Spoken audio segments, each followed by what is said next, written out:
Why is grieving important?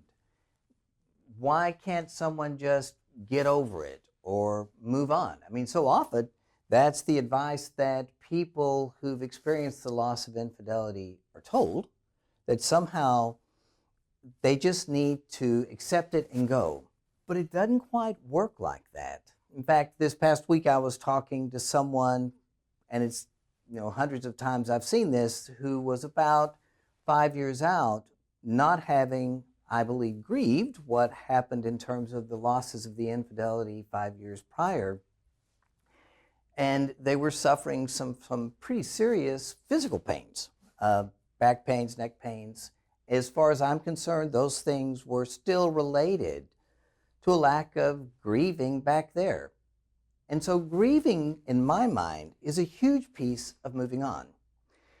Grieving's that ability that we have, and here's why at Affair Recovery we think this is so important. It's that ability to come to accept what happened and get to the place where that old life is no more, so that you can begin to create something new. So often when we experience losses, like with infidelity, if we don't grieve it, there's a part of us, and even in the grieving process, that we just want our life back. We want things to be the way they once were. And because of that, those losses that we are now experiencing, we can do one of two things with them. We can either accept that those losses have happened and try to begin to move through that pain, or we can sit there and fight against it and rail against it and be mad about it, or we can kind of pretend that nothing's wrong and live in denial and act as if there is nothing there.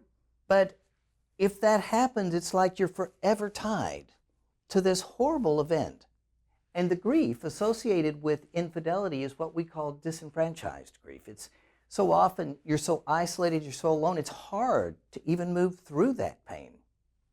So instead of being able to come to a place of saying, okay, it is what it is, that old life is gone, and I love my new life, people just keep trying to overcome the pain of what was back there. They don't know how to grieve, how to move through things. To transition to a new life of meaning and purpose requires that you truly work through the pain, doing something like harboring hope, finding a counselor to help you work through the feelings of grief. They're huge. But when you can finally move through those emotions and accept, okay, it is what it is. That old life, as much as I hate it, those losses, that's gone. Then transition can begin. And this is why I think grief is so critical. This is where people thrive at the end of this thing. Once they can accept it and not be mad about it anymore, not want their old life back, then they go to the no more, not yet stage.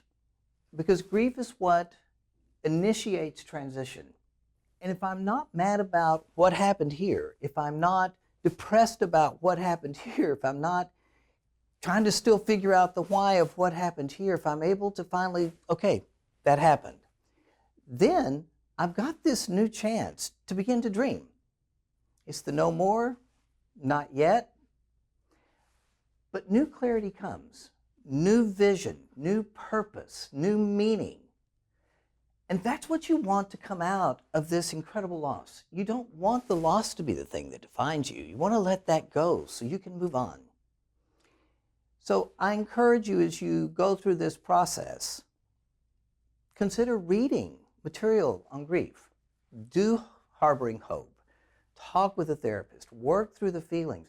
But come to the place where you feel like you love your life again, so that you can have new dreams and a new life, and you won't let this define you. To healing.